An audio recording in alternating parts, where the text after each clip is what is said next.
Hello friends, this is Dr. Shashi Agarwal. I welcome you all. Today our subject is development economics, and before explaining what are the topic which we are going to cover, a very happy Teachers Day to you all. Today our subject is development economics. Under development economics we are going to do what are the features of the Indian economy, what is the present state of Indian economy due to coronavirus, and what are the features of the Indian economy and Indian economy during British Raj. Its written note they will be available at my blog. Even its Hindi lecture will be available at my second channel, that is the Shashi Agarwal Economics and Law classes. First of all, we will understand what is the meaning of underdevelopment, which I have explained in the previous video. Underdeveloped economy is that economy which has low level of development as compared to the development countries of the world.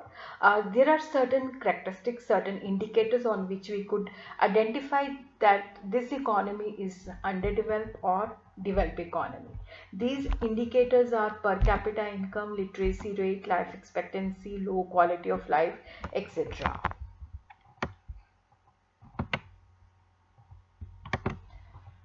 Indian economy is basically it's a underdeveloped economy because it is always caught in the vicious circle of poverty. Because it is caused in the vicious circle of poverty. Vicious circle of poverty means where we could not identify this is the cause or this is the effect. This may be the cause, this may be the effect. That is the Indian people, they have low per capita income. That is why they are having low saving, and low saving, that is why low investment, low demand, and low demand, uh, the entrepreneur they don't have encouragement to make more investment, so production, employment, and income is very low. So that leads to low per capita income. So this is the cause also, this is the effect also. Indian economy is underdeveloped because it is always caught in the vicious circle of the poverty. And why, what are the reasons? Basically during British Raj, it was the colony of the British, so it was exploited.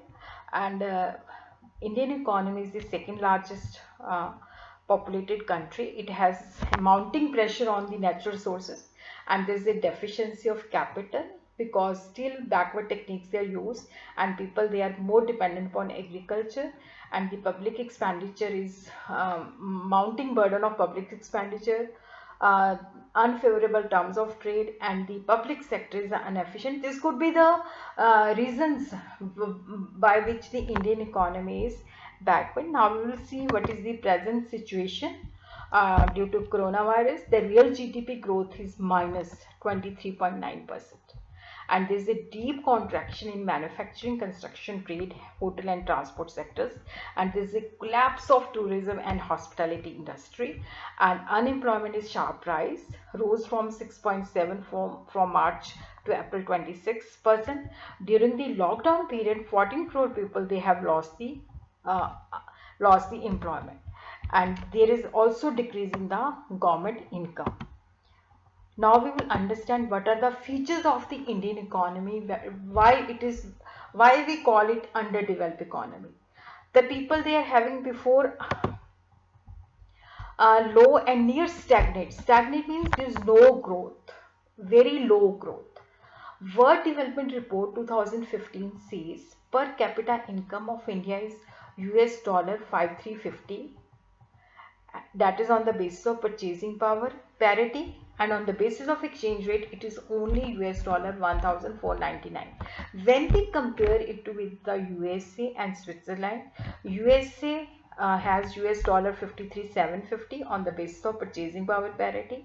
Switzerland has 59 US dollar 210, and the exchange rate, the USA has 53,143 US dollar, and the Switzerland has US dollar for 84,777. So there is a huge gap between the per capita income of India and the per capita income of USA and Switzerland. And the growth rate is very stagnant. Stagnant means there is no movement. If the things they are moving at a very slow speed. After independence, due to the economic planning, it rose to 2%, and 1950 to 2013 it was just 3%. So now we will come to the, because the low standard of living, which is determined by the per capita income. So the people, they have level of consumption is very low. Average intake of food, they are consuming only average basis 2496 calorie when we compare to the developed nation, which is 3400. And due to the low intake of the food, the efficiency is low, productivity is low, income is low, and the saving is low. And there is an unequal distribution of income and wealth. There is a huge gap between the rich and the have-nots. Human Development Index report says the income of riches is 5 times more than the poor, and the rich Indian, they prefer luxury living instead of saving. Heavy dependence upon agriculture. Near 50% of the total workforce is engaged in agriculture, and still agriculture, the backward techniques they are used, and we have obtained the self-sufficiency in food grains by virtue of the green revolution, but still backward and outdated methods they are used in agriculture, and agriculture also depends upon the monsoon. The share in GDP is only 17%. 48% which is engaged in non-agriculture sector contribute 86% to the GDP. And high growth of population. As per 2011 census, average annual growth rate of population is 1.5%. It is less than 1.9 in 2001. Rapid population growth, and due to which natural sources they are used, and the non-renewable sources they are exhausted and depleted. And we could say India is the second largest populated country. It is, we are having 18% of the world population, and we are having the area as compared to the world area, it is only 2.4%. So there is a huge pressure of the population. Low growth of industrialization. Since independence, many consumer goods industry like clothes, sugar, pharmaceutical, they have made an appreciable progress, but basic and capital good industries like machine building, fertilizer, chemical industry, slow growth. Large scale industry only provide employment to 4%. And we could say Chinese manufacturing and construction industry, they have share of 46% in the GDP, but Indian GDP, the share of manufacturing and construction sector is only 31.7%. And unemployment means the people are ready to work, but they are not getting the job opportunity. Underemployment means people are capable, they are not getting the job according to their skill. 5.6% of the labor force is found to be unemployed without any job, and due to the, because we are the second largest populated, and the huge wastage of the manpower resources. Low rate of capital formation.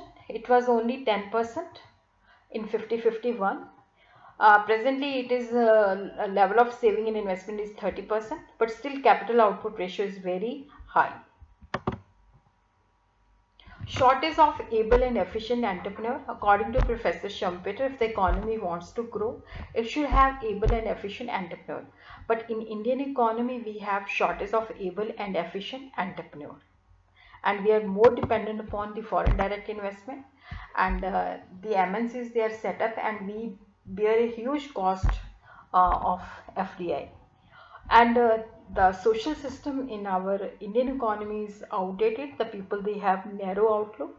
They still believe in religion, and they believe in caste system that is very rigid, and there is a political parties, they also encourage the caste system. So there is a social divide also. And this deficiency of human capital, skilled labor, that is the human capital which we require for the development and growth of Indian economy, that is very deficient, because the educational opportunities are very poor, and the people, they have less income, due to which they spend less money. So we have the lack of skilled labor.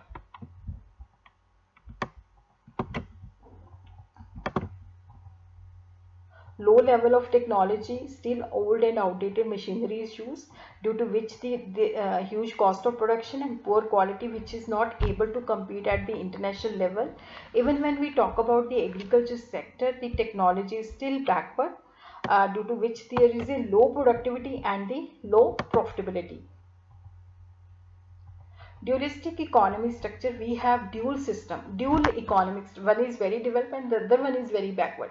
The which is backward, that is using low level, that is using backward techniques, due to which low level of profitability, low level of investment and narrow outlook. The sector which is developed, that is due to multinational and the big organizations which are set up by the large industrial houses, huge profitability, huge productivity and high level of investment. And here we are going to do what is the Indian economy on the eve of the independence during British Raj. Indian economy was the colony of the British, so there was targeted exploitation of all the sectors of the economy by the British government. Colonial exploitation of agriculture sector. There was a jimidari system present, because there was government, jimidar and the tiller who used to cultivate. The jimidar were declared the owner of the land. They had to pay fixed stamp to the government, which was called land revenue, and they were free to collect as much as they want to collect from the tiller. Actual cultivated, they got bare minimum level of food, level of the produce which they produce on the land.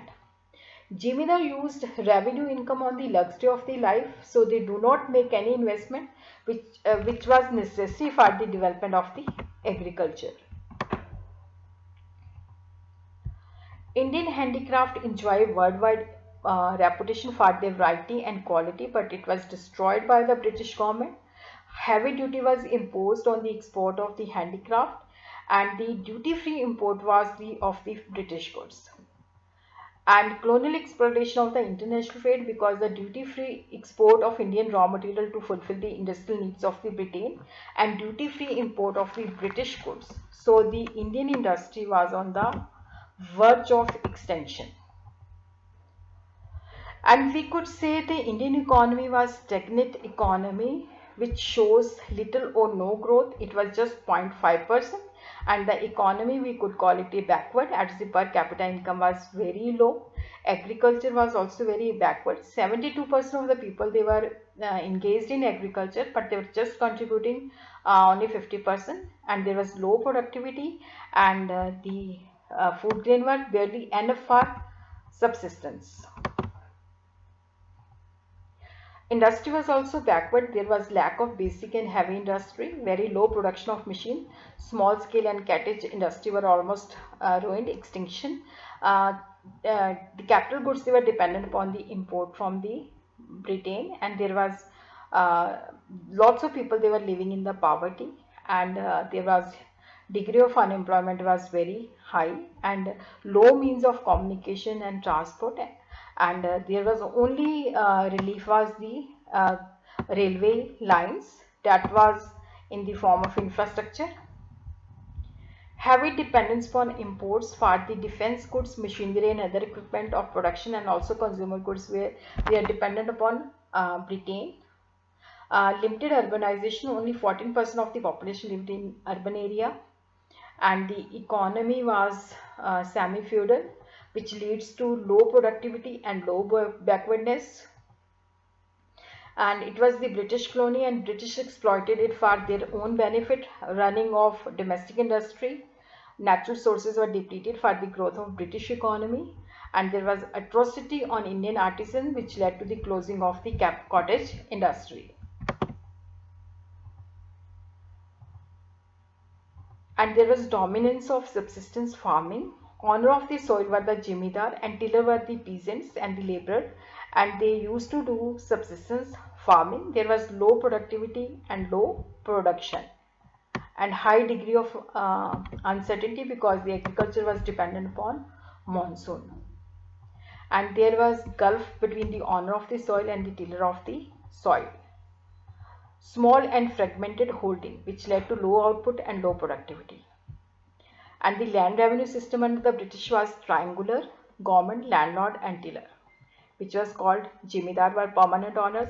They have to pay fixed sum to the government, and they were free to extract as much as from the tiller. And we could say the Indian economy during British Raj, Indian agriculture became more vulnerable to drought and famines, and marginal farmer reduced to tenant.